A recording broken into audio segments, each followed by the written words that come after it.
Everybody can hear? We'll find out. Yes, I can hear. Thanks, Michelle. Welcome to the March 27th, 2024 Parks Advisory Committee meeting. Jonah, if you could take roll call, please. All right. Shelley Reynolds. Here. Victoria Rizzo. Here. Jim Hill. Here. Robbie Cantrell. Here. Zach Andrews. Here. Jeff Hutchinson. Here. Michelle Craver. Here. And Shirley Winters is absent. Carol Allen is absent. Brenda Austin is absent. And I am Jonah Jacobson. I'm present for staff. Okay, let's review and approve the February minutes. Anybody has any changes?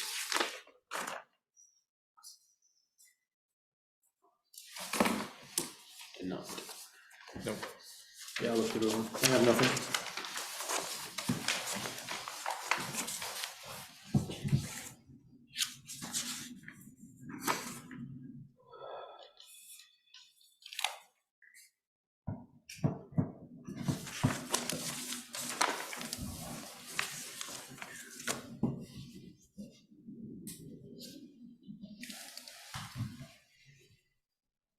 Everything's good, Shelley?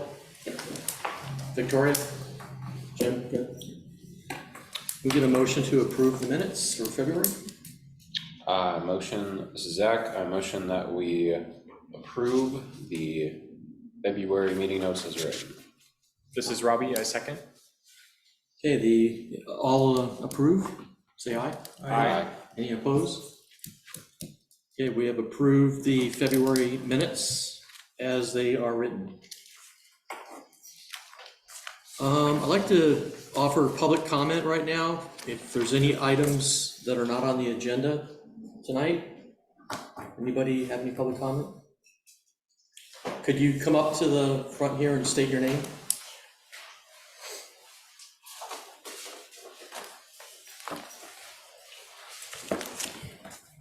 Good evening. Hi. My name is Sally Wright, and I'm here representing the Cherry Ridge Owners Association. I'm president of Cherry Ridge Owners Association. I have brought with me a letter addressed to the Parks Committee, specifically outlining concerns. I've called it our formal letter of concerns in relation to the skate park that has been approved, or is at least in the process in our neighborhood, right there at, I'm drawing a blank on the park's name at the moment. It's Columbia Park. Columbia Park. I mean, I Cool. probably have typed it 20,000 times now, but it left me at that moment. I know it's not on the agenda for this evening, but we wanted to get on record the concerns that we have. And I have, in fact, brought a letter for each committee member, so you can look at it as you have time. You know, it's not the appropriate time to go into detail. There's reasons why we haven't been involved with it to this point, but now that we know that it's pretty much on a fast track, we very definitely want to be involved with the decisions that are made. And I think we came up with about 10 different, eight points that we felt needed to be up on the drawing board. So I'll leave those with you. If you have any questions for me, Cherry Ridge immediately, definitely borders Columbia Park on the west side. And of course, we have the development then is also on the north side across from Cherry Park Road. So we just see this as being something that's pretty major that can have some definite positive and maybe not so positive impacts. So shall I give these to you, Jenna? Please, sure. Okay, Thank you. thank you. This is Shelley. Sally, could I just ask a couple of quick questions? About how many people are you representing? We have 200 and a little over 200 homes in our neighborhood, in the Cherry Ridge Owners Association. And do you have any problem with us presenting any of portion or all of that letter to city council? No, not at all. Have you provided it to city council? I have not provided it to the city council. I didn't know what the protocol was. Okay. I have CC'd Ray Young. Great. I know Ray from years past, and he's always been extremely helpful to me and to us. So no, I have no But you problem. have given it to Ray Young? I will send it to him. Okay. Yeah, via email. I didn't want to give it to him before you guys got the first edition. Thank you very much. You're welcome. And thank you for the dog park, by the way. It's wonderful, most of the time. Anyone on Zoom have any comments? Do I need to stay? Or- You're I more will than welcome stay to for a while. if you like, but yeah. There's more copies than you need. Okay. I think we just need to sign off. I'll share them for our Okay. clients. Okay, thank you. Thank you. And then, Jonah, if you wanted to have them sign, if you'd like to sign the sign-in sheet there, I just. did. Oh, I perfect. did when I came in. Way yeah, ahead of the game. yeah. Thank you. Next time I'll just beg them. to return Oh, you're a this. veteran already. This is Yeah. Do anyone just hand those out at the end of the meeting, or Sure, so we don't get Yeah, I distracted? didn't want to distract anyone. Okay, if we don't have any other public comment at this time, when you get a chance, Jonah, communication from staff. Do we have any other public comment? Did you like to make a comment, David? I didn't recognize it. All right, well, in that case, we'll move on to staff communications. It's wonderful to see you all again. Thank you for being willing to postpone this week's meeting so that I could be here with you. And in our last meeting, I reported on a few upcoming projects and spring events that are happening. Just a quick update on some of those and follow up on some of those. We are still planning our Earth Day event on April 20th at Columbia Park. And I did order and receive a native plant nursery order list in preparation for that. So there'll be some volunteer planting going on in some new planted native plant beds in Columbia Park on April 20th. And I would certainly encourage all of our neighbors in the Cherry Ridge HOA to come out and participate. It should be a good time. There will likely be live music, and as I mentioned in our last meeting, some tabling from Friends of Trees, as I mentioned, but also there will be a table there representing the Backyard Habitat Certification Board. Perfect. Sweet. That's something that our environmental specialist, Ryan Magura, has been working on. Wonderful. And so yeah, I would encourage you all to participate in that. This is Robbie. Can I Yes. interrupt real quick? Is there a specific contact that he's working with at the organization? I don't, I'm sure there is. I don't know who that is, If there but I can is, ask. This is Robbie. If there is, would you mind forwarding that contact information to me? Because I would love to reach out, talk to Certainly. him about maybe pulling him into one of these meetings, or if that's something that you'd be able to do and cut out the middleman. Yes, definitely. I don't know if they would come in our April meeting, so certainly that's something that I would talk to them about at Yeah. the Earth Day event, but I can ask Ryan for that contact Perfect. info and share it with you in Yeah. an email before then. So, Wonderful. Thank you so much. yeah, absolutely. So I just made a note of that.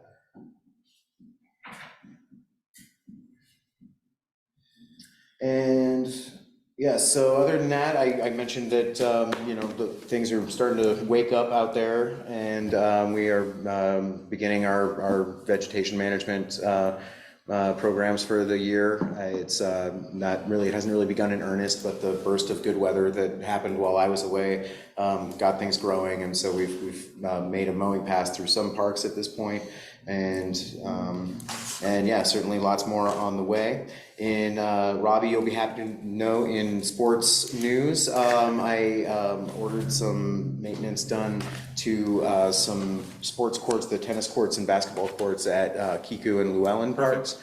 had their surfaces crack sealed and restriped and deep pressure washed. So those courts are looking pretty good for the coming summer. Jonah, real quick. Yes. This is Robbie. Yes. I want to formally thank you very much because I went by the Helen Altus Park and I saw some kids playing basketball on the new nets. So thank you very much. Shout out to Jonah for making that happen. That's fun. Shout out to Robbie for making that happen, actually. That's, yeah. And I was planning on having the same done at Helen Althouse Park. Unfortunately, that surface is in kind of rougher shape and it's gonna be a little bit more expensive to repair. So that's probably gonna be it. This is Robbie. It's the top of like the reservoir, right? It is, and so that, you know, that it depends on how much of it is structural and how much of it is aesthetic, but the costs of that will likely be shared with the Public Works water budget because that is a reservoir.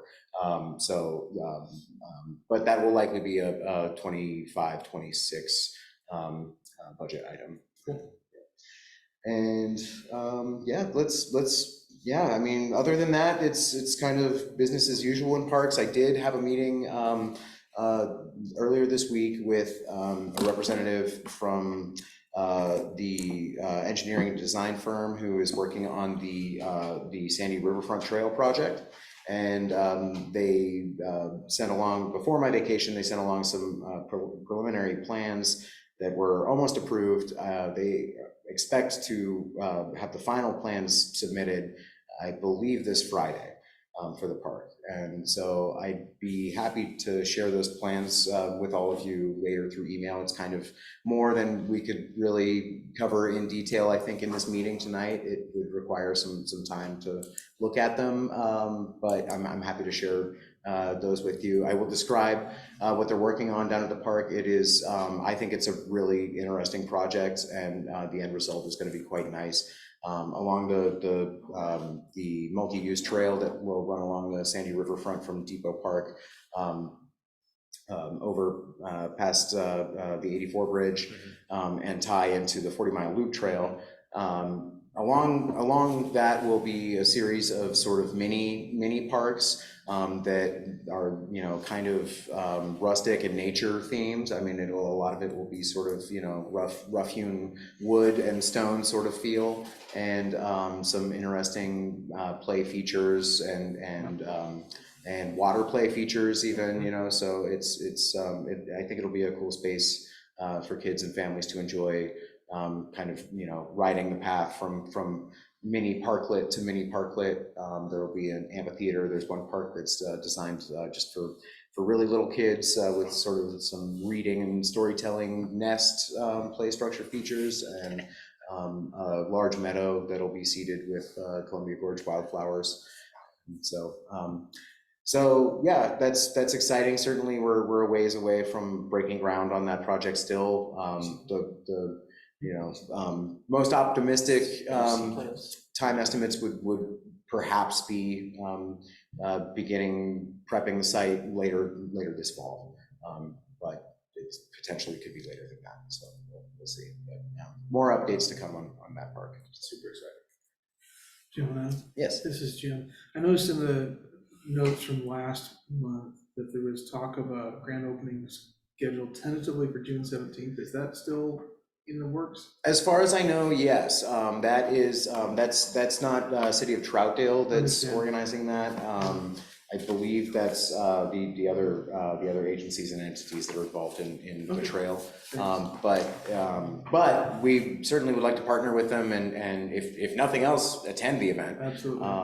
And so yeah. Thank you. We have any public comment on communication from staff? Anyone?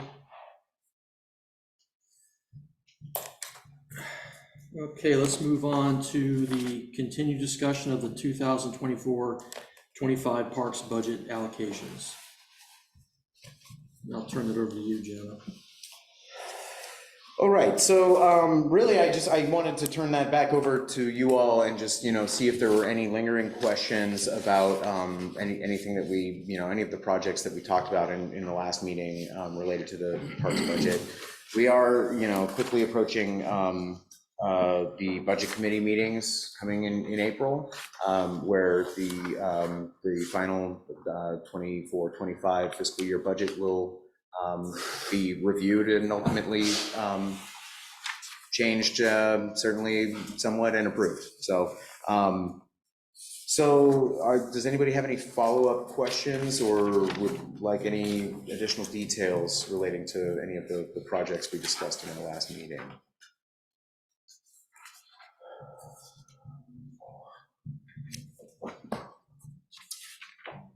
This is Zach. It kind of ties in with our future, I think item 7 about the implementation of PAC guidance framework. I don't think we're going to be able to successfully implement anything in way of oversight for the year's projects without being involved in that, like, I guess, preliminary stage with public works and everything that we're talking about. Mm-hmm. So I would say that, just kind of throwing it out there as kind of like a footnote for later, but it would probably be best for us to continue to be involved in those conversations and everything that before you present it to the budget committee and everything. That way we're able to kind of maybe that looks like having our list of items kind of like ready that we each kind of want during the year, or something that we kind of put forward and you guys see how it fits in and that kind of thing. But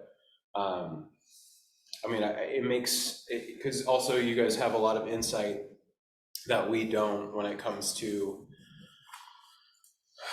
other projects kind of intertwined with bigger ones. So like, for example, like, the Depot Park Bike Hub wasn't necessarily a high priority for the general citizenry who gave that survey result, but at the same time, because we're going to be completing the trail and continuing that park along that path, it's going to have to end somewhere properly. And Marley was kind of talking about that in our TCAB meeting, but it makes sense for that to also kind of fit in at that time, if that carries. So just kind of as a footnote, I guess I wanted to start that conversation as well. Yeah, this is Jonah speaking. I absolutely agree with that, Zach. I think that, we're kind of running up against the deadline for the current fiscal year. However, that presents an opportunity for the maximum amount of time between now and next year, and this kind of ties into a later agenda item that we have relating to the mention of the priority system ranking for the Parks Advisory Committee to evaluate park and facilities budget items. So that's something that we can have be sort of a rolling agenda item in the coming year as we develop that priority system together. Yeah. And talk about what that looks like. Mm-hmm. And have it ready to roll out for 25-26. For sure. I think so. John, this is Jim. Could you remind me whether the city's fiscal year is a calendar year, and then what roughly the build up to that is? When do ideas need to be submitted and when are they approved? Certainly, right. So ideas for budget allocations, I mean, from you all, or ideas for things that people would like to see in Troutdale parks, certainly from public comment, could be talked about and collected and compiled throughout the year at any point. As far as our process with our budget, we begin working on budget worksheets in the new calendar year. Basically, they come out usually at the end of December, and then internally we usually have deadlines in February at some point, where our budget worksheets then go to upper city management for review. At that point, we fine tune things, and then I myself don't present any of that to the budget committee. The entire budget is presented by Finance Director Eric Mueller. In the April budget committee meeting. So for the following January through December year. And it's not a calendar year, no. So our fiscal year runs. The fiscal year ends June 30th, and the new fiscal year begins July 1st. Thank you. Yes. This is Zach. This again, I guess, kind of ties in with another item of the Beaver Creek Bridge, but as far as like the budget goes, I know there was some concern and conversation, I guess I'll say it instead, between a few of us about how it was recommended to budget $250,000 for the permitting for the bridge. Right. We were kind of the mind that it may not be the best use of funds if it has a time limit, being that the rest of the cost is currently far out of reach. Right. And we might be able to reallocate that elsewhere for more immediate use, if that's the case, especially if the permitting costs aren't really gonna be changing, if they're more of like a, structured state requirement, et cetera. I think there may be a little bit of misunderstanding around that, and I spoke in depth with Public Works Engineer Scott Waddell, who made a presentation to the committee in December ahead of this meeting, just to kind of run down the total funding package, both already available and kind of not yet 100% secured, but kind of what we're thinking about the bridge funding. And so as far as your specific question about the permitting budget, while that is what may be reflected in the budget, is not actually our actual expenditure, nor is it our forecast expenditure. Okay. But hang tight, we'll talk about that in depth here. That's coming up next. Excuse me, can I ask one more question, Jonah? Yes. Related to ideas and idea generation, you mentioned that December, year-round is a good time to collect ideas for whenever. This seems to be a good forum for that, public comment and so forth. And I noticed in the long-term plan, must have been extensive surveys done because there are a lot of good ideas in there. But I'm wondering, is there any other mechanism for members of our residents to pose ideas of, an idea button on the website or anything like that? That's actually a really good idea. I mean, just it could, there may be some good ideas that come out of that. We'd probably have to sift through some other stuff, but I'm sure there would be fluff. I just worry that perhaps many people don't know that they can come and attend this, and the 6 or 8 of us may not have the best ideas. I will say that I did recommend a budget allocation. We'll see if it gets approved in April or not, but I did recommend an allocation for for an improvement to Imagination Station from an idea that somebody came in and presented from the public in this meeting. I'm not sure if you all remember the person who came to Sun Sales. Exactly. It's a wonderful idea. Yeah, and so that's a perfect example of the kind of thing where that hadn't occurred to me, but somebody came in with an example of those sails being used in Melbourne, Australia, in a park, and yeah, it's a great idea, and I think it's something that would benefit the community. Okay, thank you. That was Jim for the record, by the way. Thank you. Any other comments? Michelle, do you have any comments? No, I did not. Thank you. Any other public comments on this agenda item? Okay, we're going to move on to detailed breakdown of current funding sources for the Beaver Creek Bridge replacement project. Total amounts available from various city funds and grant awards. Okay. All right, so I basically am just going to kind of summarize, a lot of information around this that I gathered from both Scott Waddell and from City Manager Ray Young.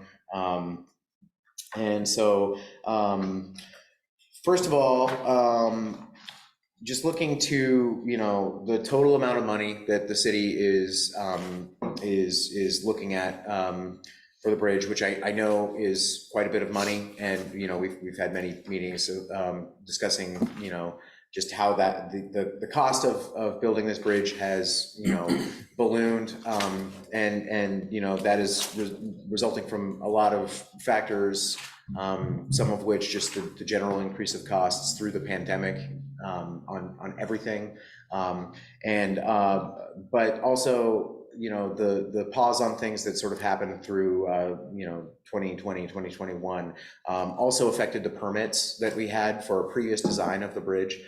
So just a history on well, first of all, let me just say what we're looking at right now for the total cost of the bridge is around $750,000. Yeah, I know, astronomical, I know, but these numbers aren't coming from nowhere, I assure you. The bridge itself we're looking at around 700K, perhaps less.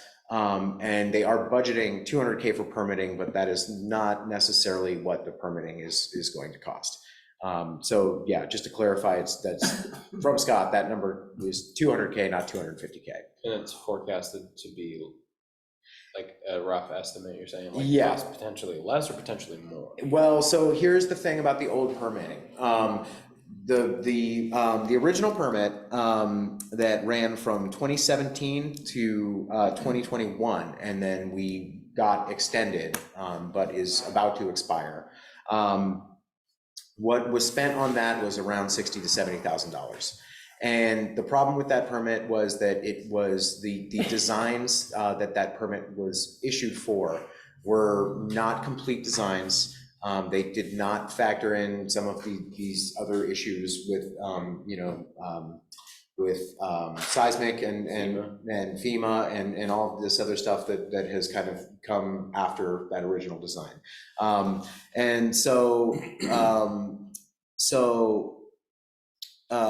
The final design cost in 2019 of the bridge was $650K, which in hindsight, I'm sure at the time was like a lot of money, but in hindsight, is a steal, I guess. But so with a total aim of $750,000 where we are right now, and 200K budgeted for permitting, and 60 or 70 of that already spent on a permit that we no longer can use. The new permitting for a new design, Scott forecasts at around $80,000, not 200. I cannot tell you what the discrepancy is in those two numbers, what was budgeted and what he actually forecasted of it being 80. But I assume that cushion is built in for a reason.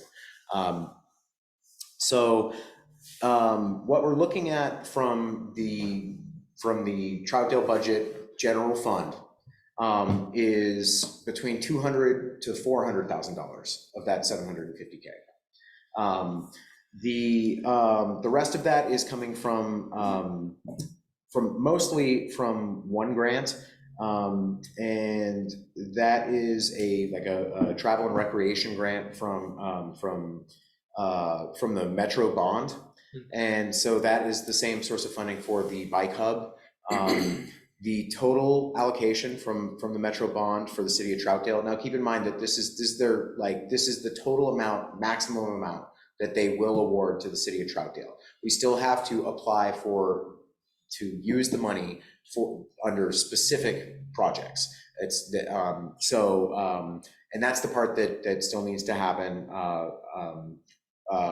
One of our grant writers and Ray Young are having a meeting in coming weeks with Metro to finalize the requirements to allocate $400,000 of that bond for the Beaver Creek Bridge.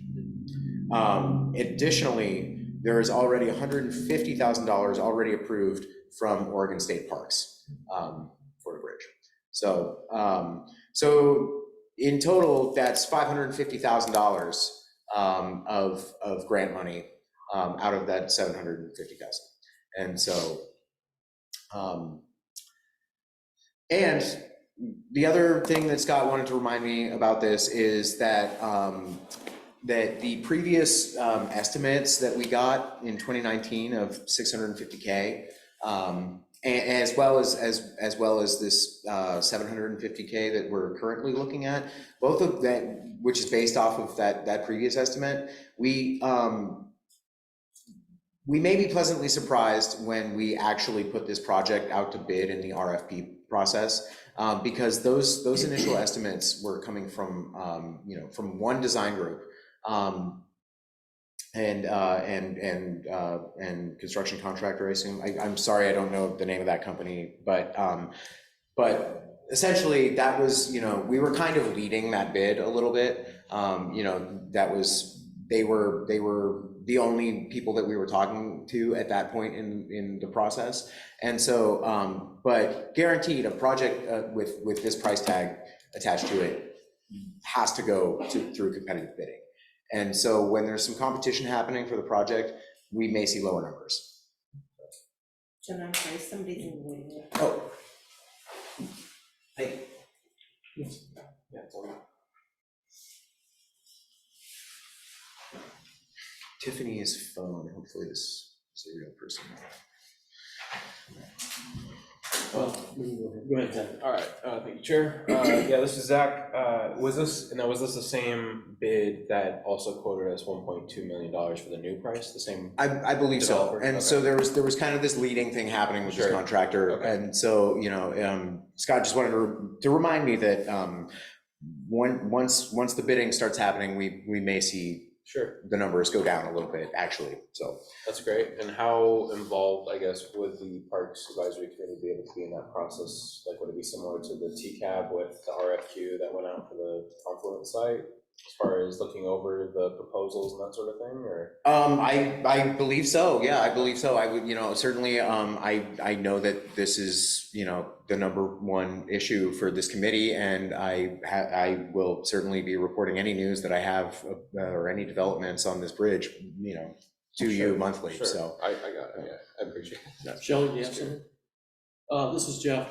That $70,000 that was spent a few years ago, that was for a geological survey. I'm guessing that survey was done at the old bridge site, right? It's kind of a very specific area. I just want to mention in an email that we had a few weeks ago before your vacation, you mentioned something that was actually interesting. Jonah mentioned the fact that, well, first of all, Scott mentioned that one of the reasons this bridge is so expensive is because it has to be above the flood level. In order to be above the flood level and to connect from either side, the bridge is going to be, I think, 3 or 4 times longer than the old bridge was. So Jonah made a suggestion, hey, is there anywhere else in the canyon where there isn't such a wide space where the bridge could be actually maybe a third or half the size of what they're proposing? But then that brings the question is now, do we have to spend another $60,000, $70,000 for them to do a geological survey, 200 yards from where the bridge is now? Yes, we would. I mean, we would have to do the geotech analysis. Would we have to do it anyway. over again anyway when the permit expires? Or does that survey kind of I have some mean, time? not Not sure. I'm not a civil engineer, so it's hard for me to say. But I can certainly follow up on that in an email. But I was just saying, now that the weather's getting a little more agreeable, I'm certainly want to go down there and take a look and see if there's a location where we can join these trails and not have that long length and the high expense. Right. Because everybody's kind of thinking, we got to replace the old bridge. Wait a second, maybe the old bridge is not the ideal location. Right, and the location that I observed is a place that you're familiar with that, Right, also may not be the ideal location, but it certainly begs the question if there are other unexplored options that, perhaps we should be considering. And so, that's something in a follow-up meeting that I would bring to Scott's attention. I regretfully didn't remember to talk to him about our email exchange, Jeff, when I talked to him yesterday, but Or just float some ideas. Right. But I just want to bring it up because it's actually something to consider maybe. right, and perhaps I should first speak with our GIS analysts and ask him if he can kind of hone in on any locations that that look good before Scott has a look at it. So. Do we have any public comment on this agenda item? No, we're good. Paul, nothing? Okay, we're gonna move on to number 6 on the agenda. Discussion of Opportunity Improvement Fund access and availability for use on PAC-approved parks projects, not a slush fund.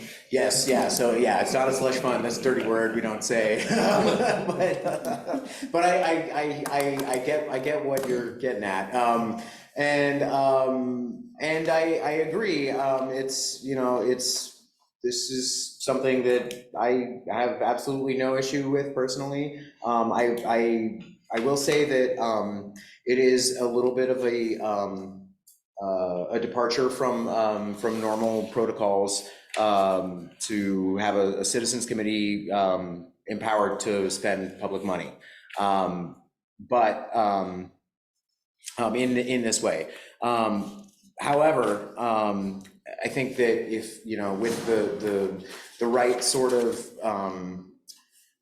standard operating procedure built into it, such as, any suggestions or any ideas to use that fund on a project would need to go to a vote at the PSC. It would need to be voted for by a majority of committee members, and then probably require, approval by staff and or city council. I'm not sure, City but Council.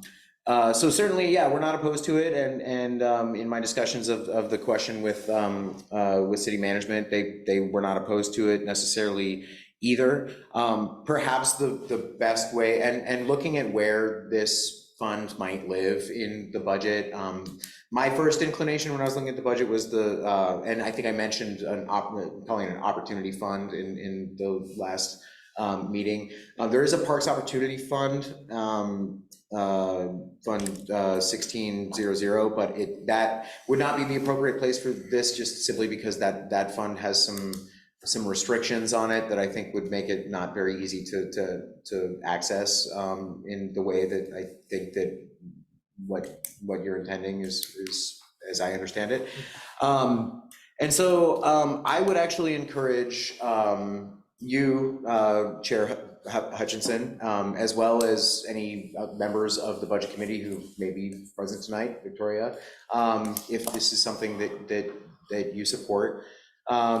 In the Budget Committee meetings in April, I would encourage you, Jeff, to petition the Budget Committee representing the PAC, and ask for a special department expense within the Parks budget, 0185. And the specific allocation that would be is 0185-8211. Special department expense. And so I believe that at this point in the budget crafting stage, you would probably get more traction going in and requesting that yourself than I would going and asking Eric to make a last minute addition that may or may not be approved by the Budget Committee. Yeah, this is Jeff. Can we just throw out a few examples of how what that money be spent for? Well, so Robbie mentioned, if there's some projects that throughout the course of the year, parks improvement projects. Robbie mentioned, public art or sculpture. I believe there was an idea earlier this year about kinetic art, and so that I think was one of the examples I heard from committee members about how this money could be used. And again, there would need to be a process built into it, that would approve it both with the majority of this committee and with staff. So, yeah. Sure.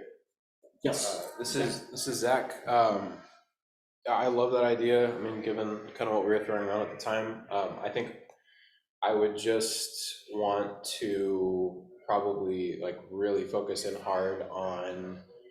I mean, and it's probably going to be, I hope it is. I hope it's a messy session, because I would want to make sure that we have more community involvement and that kind of thing as kind of like a spitball session and giving ideas and that kind of thing. Because, I mean, we're working out of the Parks Master Plan, which is the best data we have up to this point and involved the most amount of people we've been able to reach. But with that in mind, needs and wants and everything like that are ever evolving. So I would want to maybe partner with the CAC or something on community involvement, figure out some way to blast everybody out to hey, come to this meeting. If you're going to come to any parks meeting, come to this one, because you have, you can throw your ideas out there, and we'll see kind of where we're at as far as being able to kind of take on a project like that. Because I think that would be paramount. I mean, that's the number one complaint. I mean, any committee I think gets, but the one I've heard the most is the fact I didn't know, or I didn't know how to get involved, or I didn't know how to, I didn't know there was a survey, or I didn't know this or that.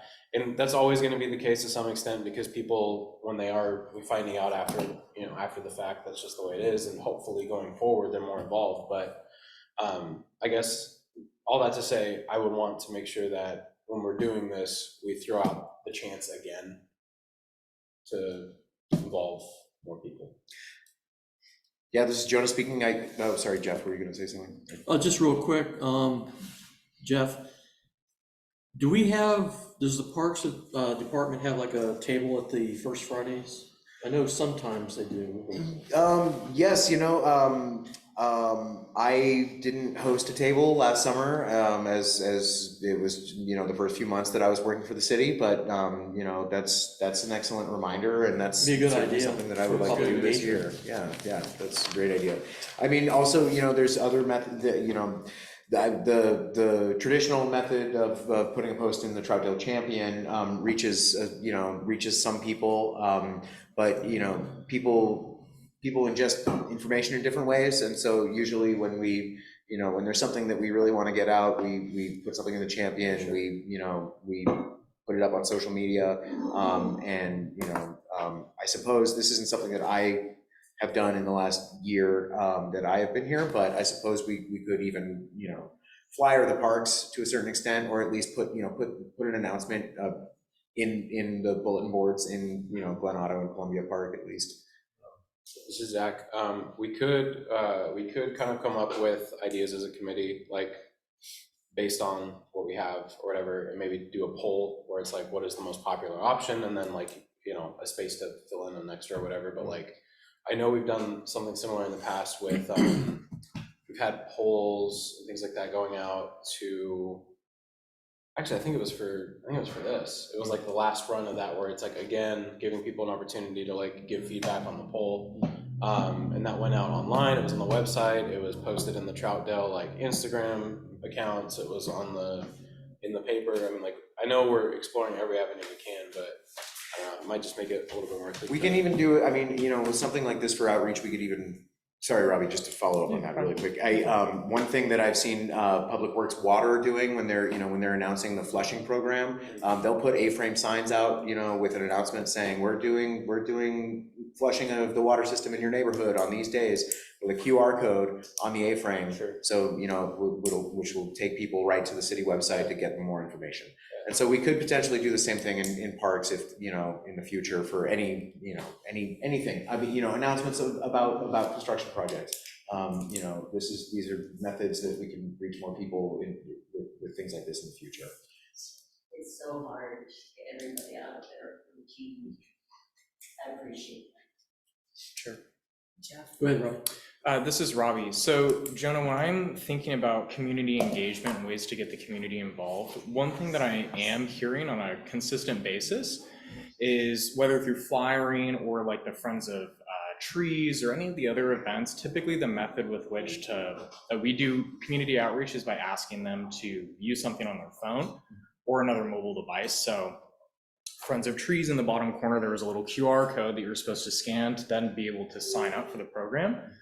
And I'm wondering if that may be a hindrance that's working against us, because when we talked about the Friends of Trees thing, for example, I mean, I felt like I was the only one who noticed the signs that were actually in the park spread throughout.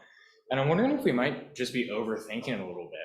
An idea that comes to mind is like when you go up to any of the Mountain National Forest parks and you're going to pay for parking, they just have a little wooden box that's waterproof that you're able to write your parking information in and then pop your ticket inside. I'm wondering, we have so many parks, and on a sunny day, my God, there's so many people in Sunrise Park. Imagine if we just had a little suggestion box at the entrance of the park or something like that. That, Jeff, would be a perfect example of something that we could use that Parks Opportunity Fund to follow through. Just a little cheap improvement that on the surface doesn't cost much. It would be a great example of something that, in my opinion, would be able to get approved. But then on the flip side, we're accessing people through the means with which they're accessing us. So they're walking through the parks, they're spending their time in the parks. They don't want to pull out their phone and stand there and scan a QR code or scan a QR code on a flyer. I also look at the demographics of our city and of our parks, and many people out there that are on the paths are in the older generation, and so they might not even have their phones on them. I just think that extra step may be asking too much of the population. So I'm wondering if that's something that we could explore. I mean, we're talking about all these methods of community engagement, community outreach, and we're asking them to come to the meetings. And I think it's just a little bit too many steps for the general public to follow through on. They don't know how to keep track of the meeting times or where to show up or where to park and all that stuff. And so I'm wondering if we could just access that feedback and those opinions and those perspectives through more of a grassroots kind of method, like a suggestion box or something like that. No, yeah, this is Joe. I like that idea. I mean, I think that, part of the mixed approach of different, mediums is like the thing that's good about that is that it reaches different demographics of people. You want to be doing all of the things. And that's not, this is Robbie, that's not to say that you're getting rid of the flyers Right, or anything like that, because there are people like me Mm-hmm. who will stand there and scan these QR codes on the flyers. I'm saying that we can use those things in conjunction with each other just to access, like you said, Right. all of the different pockets. The inverse is true where, a lot of young people don't read the Champion, Mhm. and so it's that method of engaging with the public reaches a certain demographic, so generally, not 100% of the time, but. This is Shelley. I want to go back just real quick to the First Friday, Table at First Friday. I think having a public, being visible to the public at such an event is a wonderful thing. Mhm. But it does take commitment from all the committee members and not just one or two.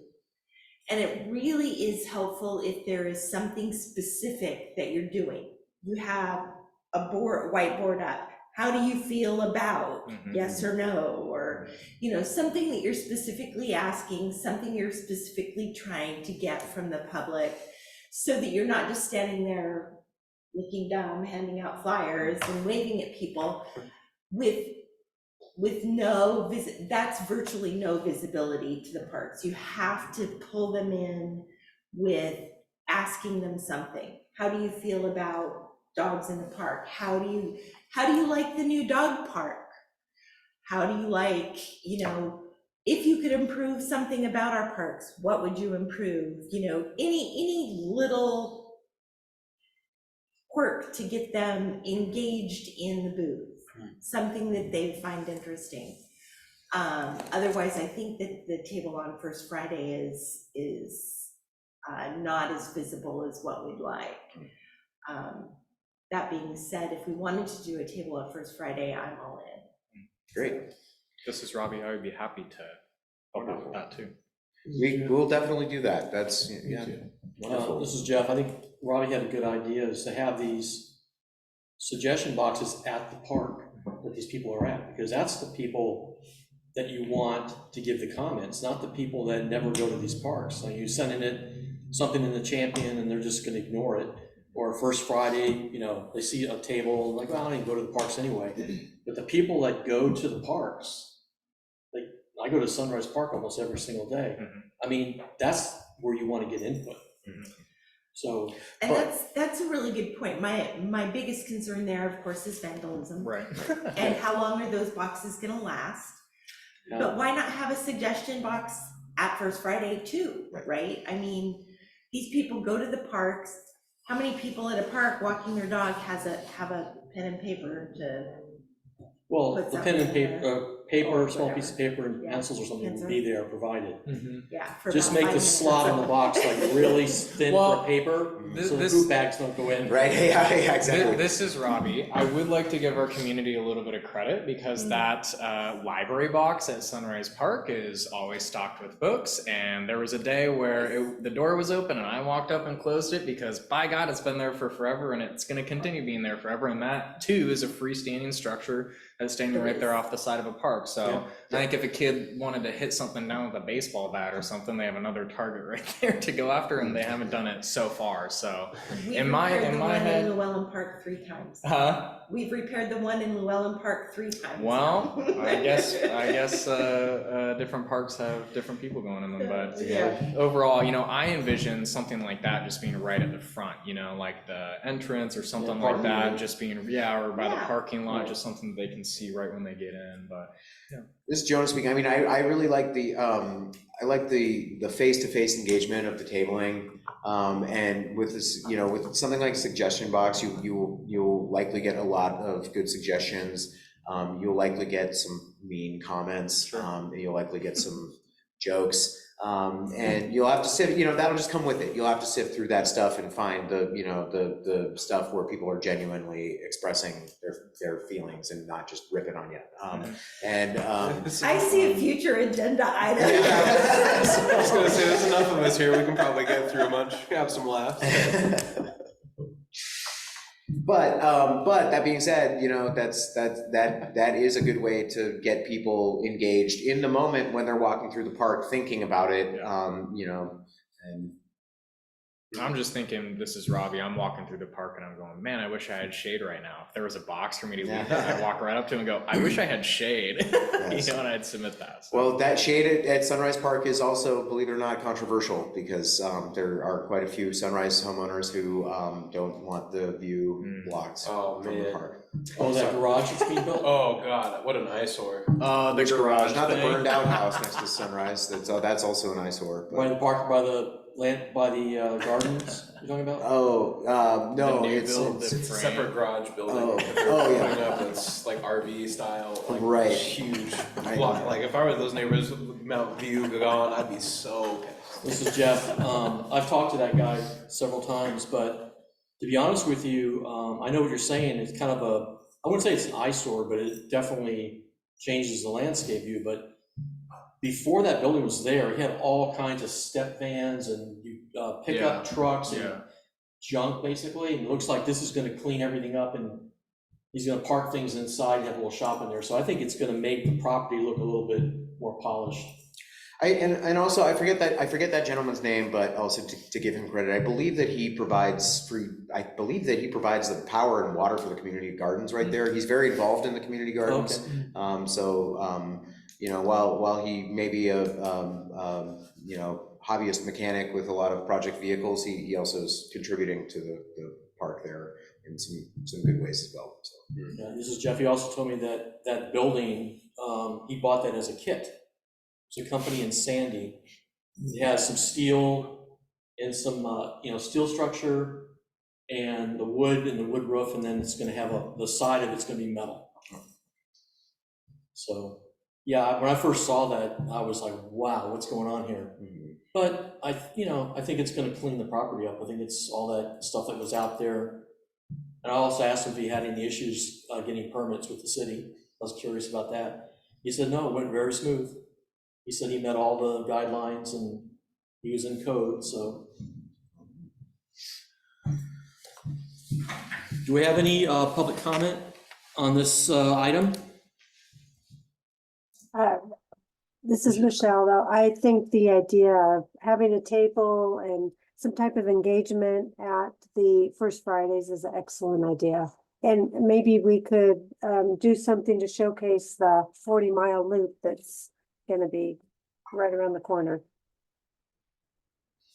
Thanks, Michelle. Okay, next item, number 7. Discussion of creation and implementation of a PAC guidance framework for future parks budget items as described in the 2003 Parks Master Plan.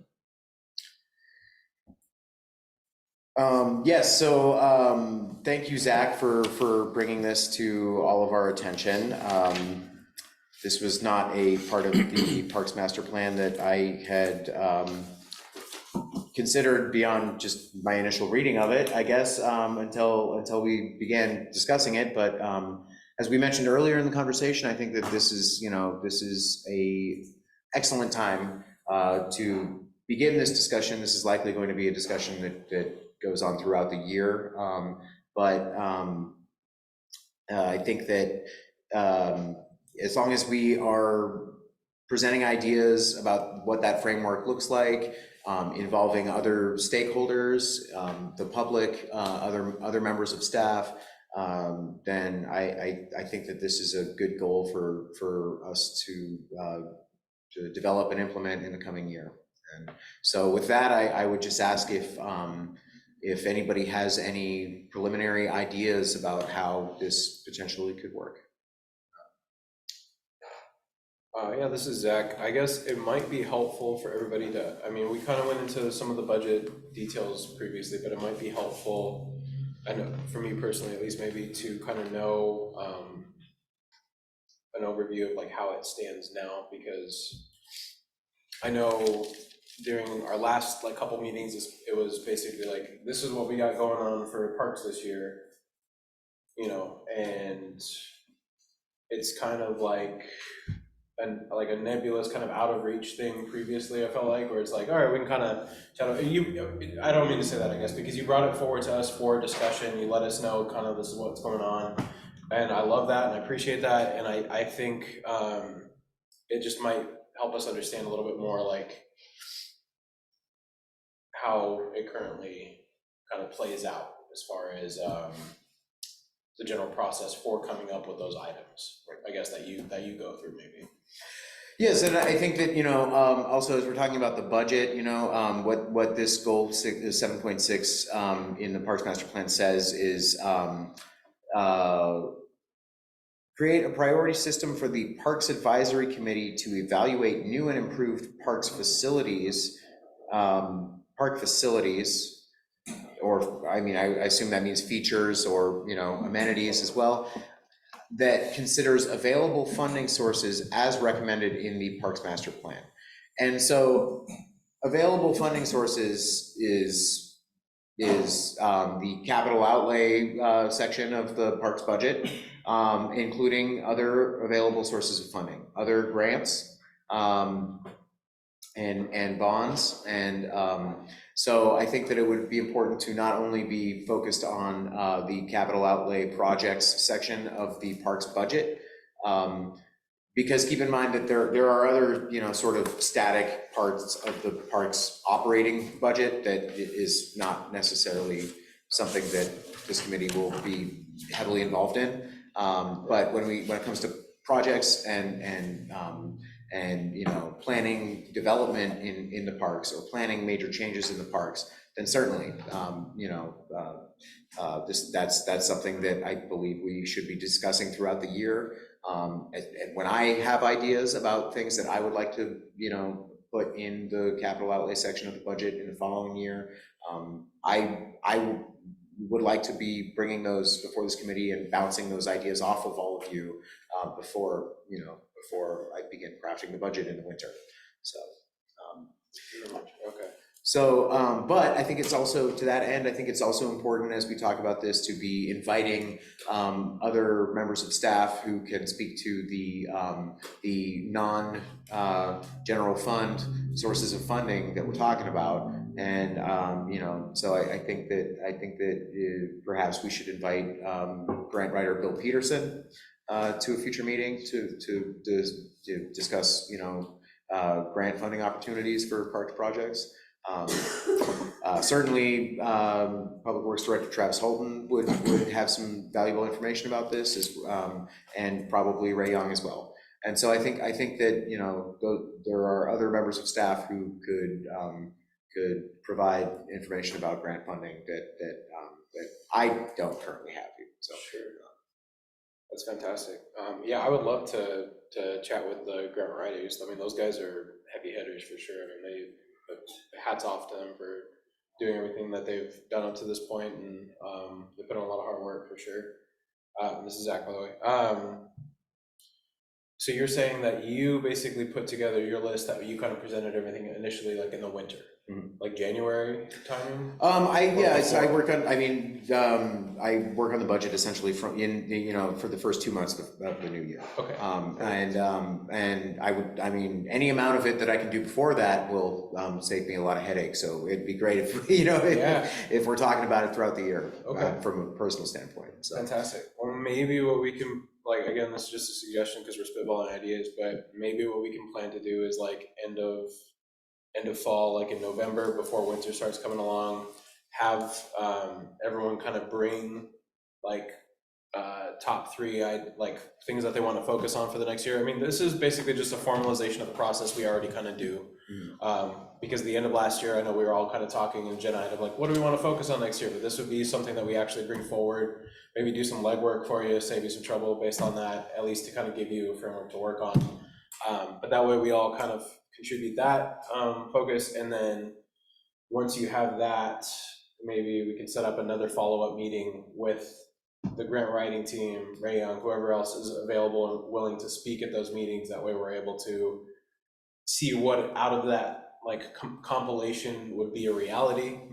And then, you do your thing, and then we maybe revisit again in January, before you, I guess send it off, maybe. That anybody have any thoughts on something like that? Right, yeah, January and February. I mean, it could Sure. be, it could really, it could be something that we, the potential for meetings to get canceled in the winter also exists, so I think it'd be a good idea to have it be kind of a rolling agenda Yeah. item through, through January and February, just in case we get another ice storm or something, so. But yeah, I like all those ideas, and certainly I would, any capital outlay projects that I'm planning that are taking place in the parks, I would feel great knowing that those are things that have already been pre-vetted by the Parks Advisory Committee. So.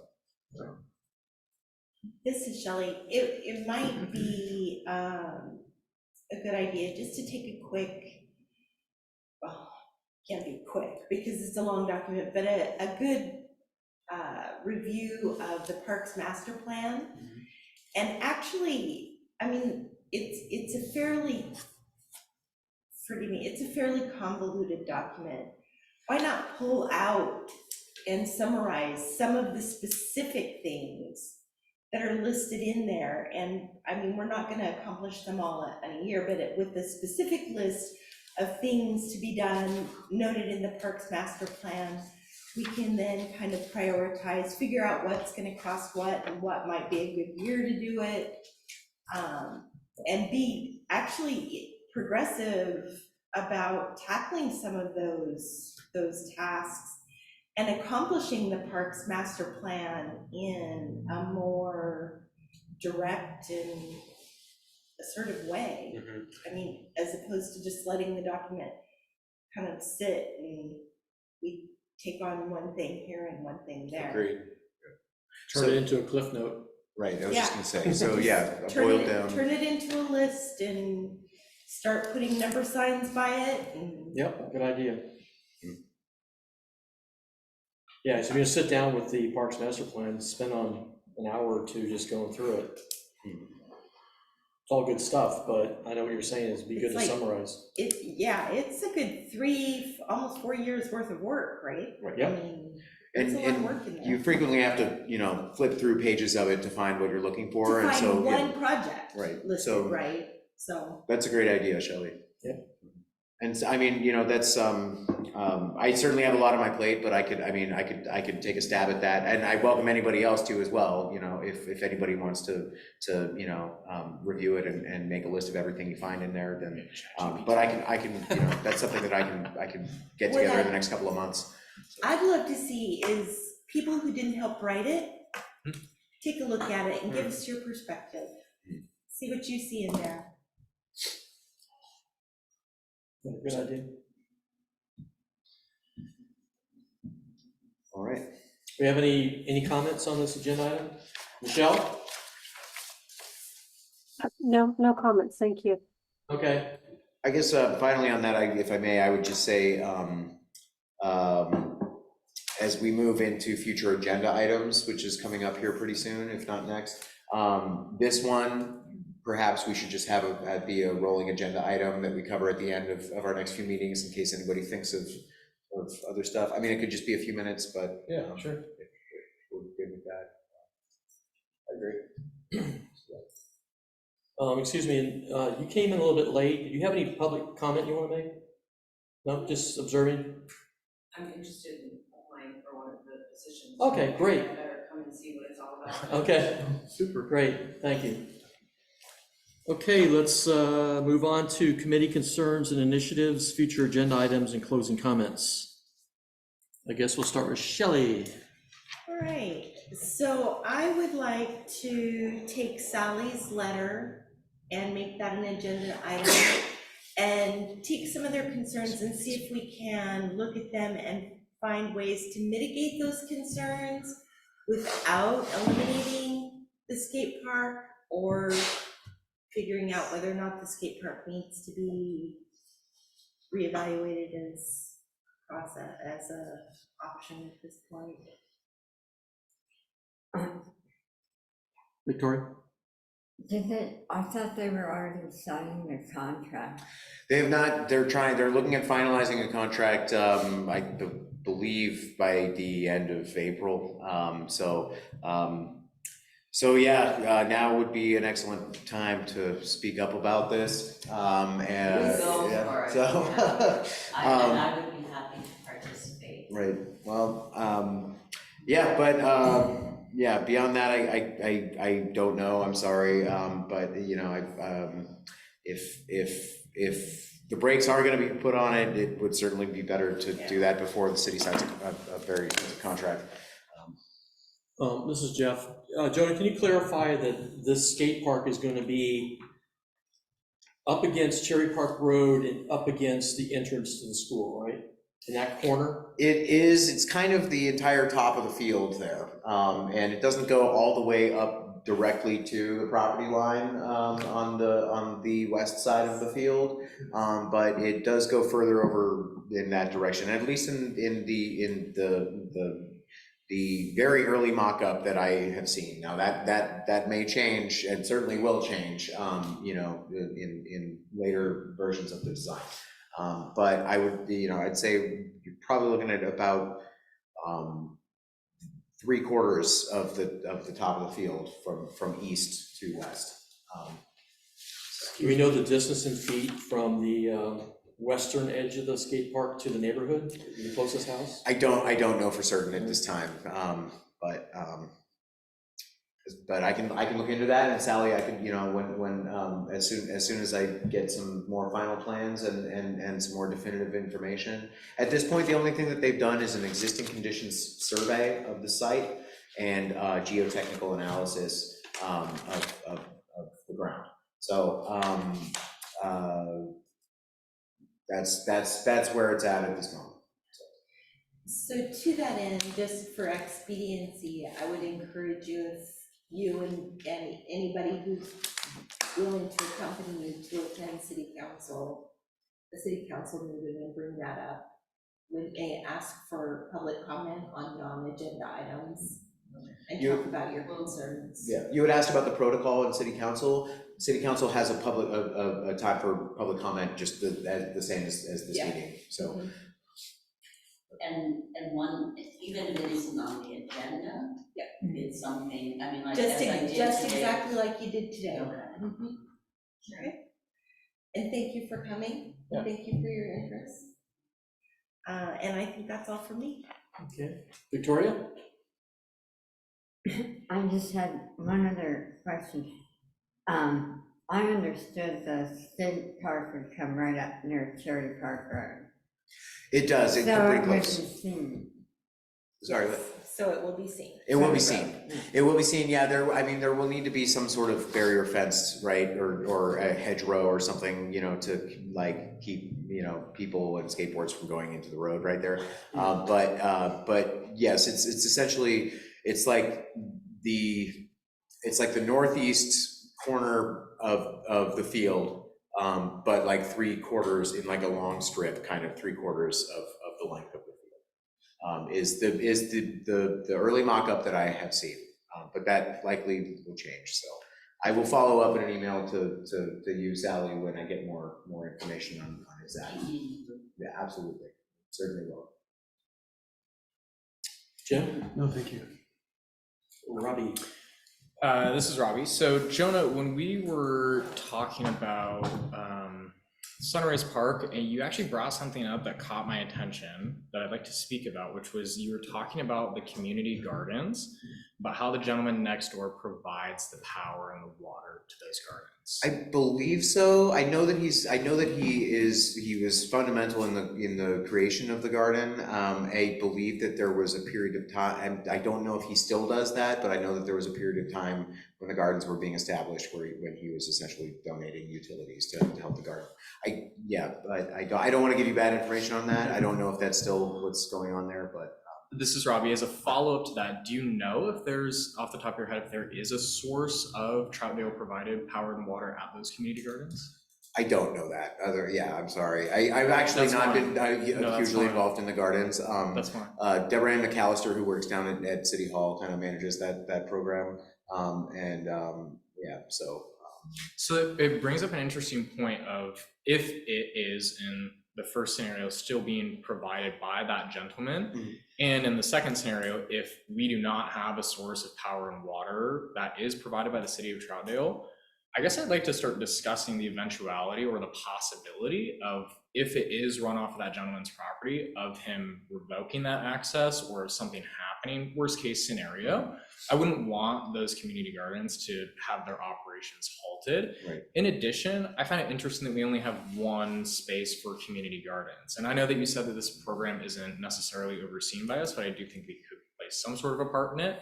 I feel like there's many opportunities to have community gardens, like down at whatever the park is with the basketball courts. Now there's all that open green space. So I'm wondering if there would be, just as a side, kind of a backup plan, to have another community garden established to not only provide more opportunity throughout the rest of Troutdale, but also securely have one that is wholly 100% provided by the city of Troutdale.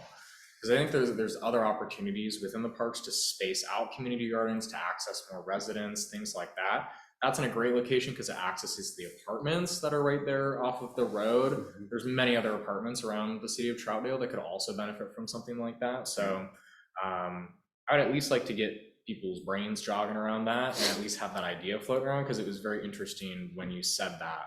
Caught my ear. So maybe just as a future discussion agenda item, if you could do some fact finding just around the community gardens, who has direct oversight over them, like where that power and water is coming from, whether or not the city of Troutdale has a source there.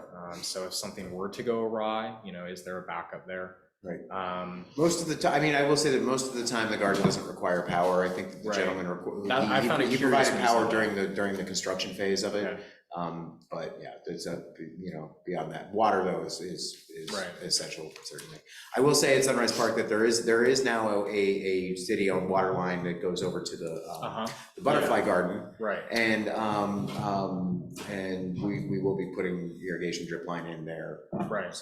So even with that in mind, would it be, if there's nothing provided there, would it be an extension, be able to go over there or something like that? No, and I could, and again, let me come back in our next meeting and confirm whether what I said about that is currently the case. So I apologize if it's not. Yeah, you're good. And then I would like to go ahead and kind of take ownership over the suggestion box idea. I'd like to go ahead and put together some ideas of what is floating around in my head, maybe come up with some possible locations and costs surrounding that as well, so that if we were to send you to a city council meeting to ask and request, or the budget meeting to request that opportunity fund, I think it'd be pretty cool if we could just go with like, hey, this is not only what we're requesting, but this is some very concrete ways that we can immediately implement it and make changes that are going to accomplish, solving for things that we've already heard from the community where they want to become more engaged, they want to leave their feedback. We're going to be solving for that in a potentially easy way, you know what I mean? So I would like to provide that, so I'll kind of follow up with you over email, Jonah, with that. Okay, sounds good. Yeah, I got both of those for potentially next month or the month after. Yeah, so. Perfect, thank you. Zach? Cool, yeah.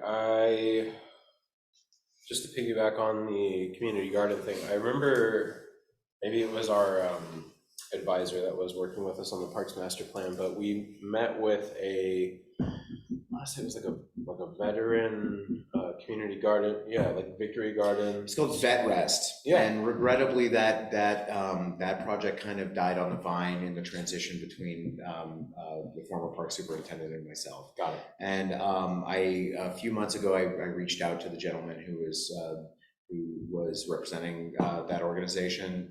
And he responded with an invitation to like a weekend luncheon thing that they were doing out in Hillsborough that I wasn't able to attend. Sure. But I can reach out to him again and see if it's possible that can be revived. I will say though that I think that the garden that he had, y'all were present at the presentation that he gave to the PAC. I was not, so correct me if I'm wrong on this assumption, but I believe that that garden was geared more towards it was called horticultural therapy, and working with veterans groups. And so I'm not sure if those gardens would have been available to, say, those folks in the apartments near Wooddale Park, or if that would have been a project that was geared more towards veterans groups specifically. But I do want to get in touch with that gentleman and see if we can't, revive that project, because I do feel a little bad that that one kind of fell by the wayside. I gotcha. Well, I honestly don't recall the content there either. So, I mean, if it doesn't seem like a viable use of our time, then that's but might be worth exploring again if that is the case. So I just remembered that. In any case, Wooddale Park would be an excellent location Sure. for an expansion of community gardens. Good call. I will pass on some feedback I got from community members as well.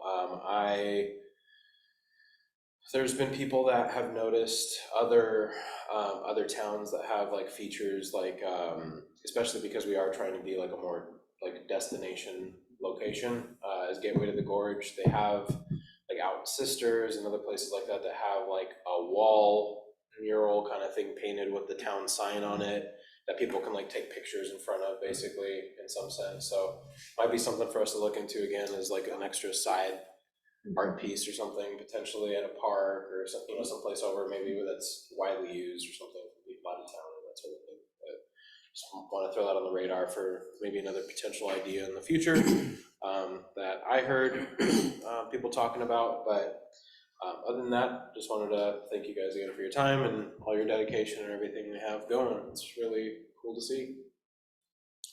This is Jeff. I'd like all the committee members between now and the next meeting to take a look at the Parks Master Plan and just jot down what some of the priorities were.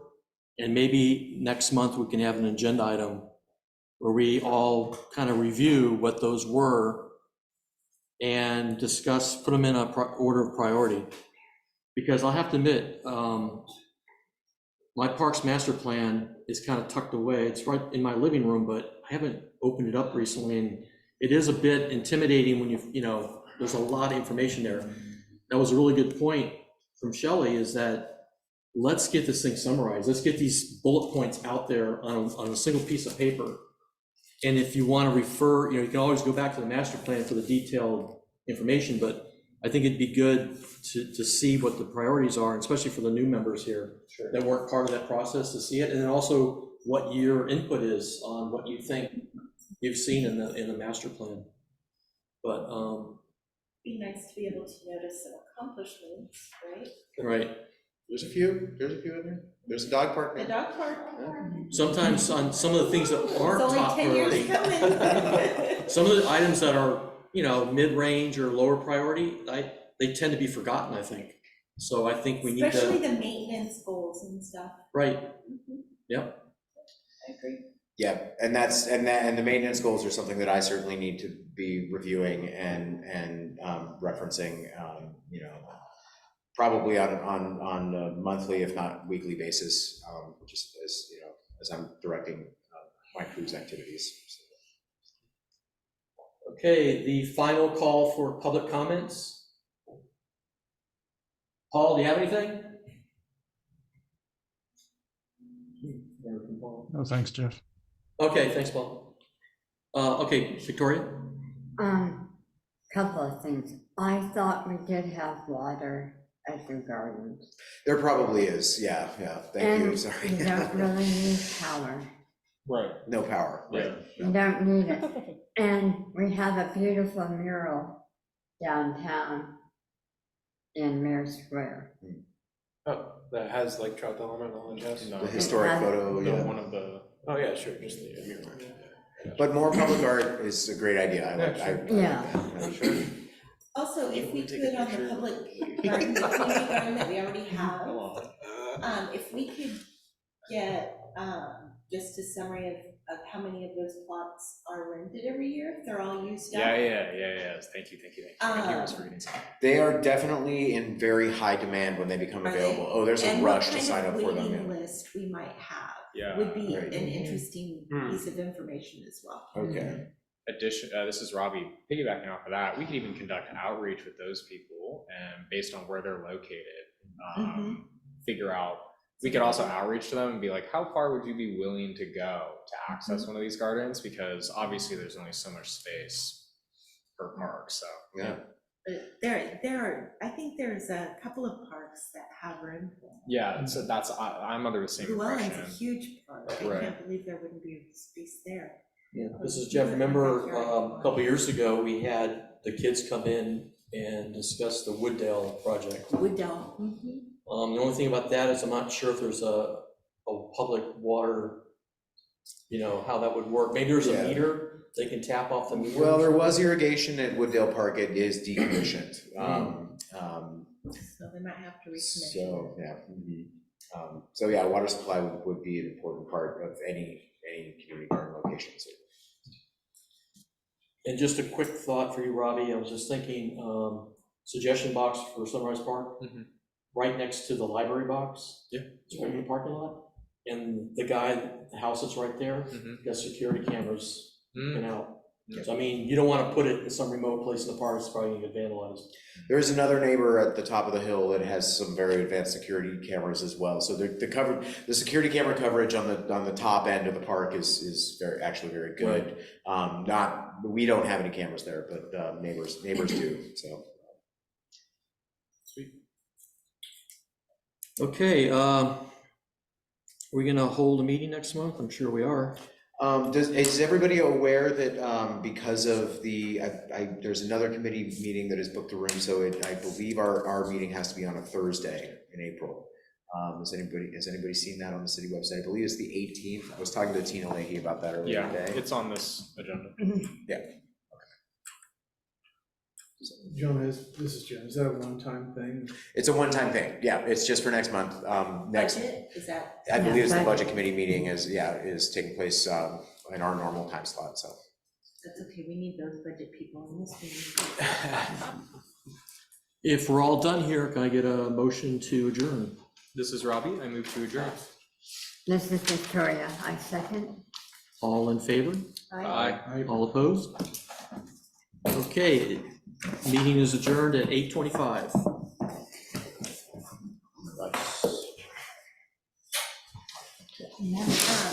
Robbie, Yeah. for that suggestion, there's a fence around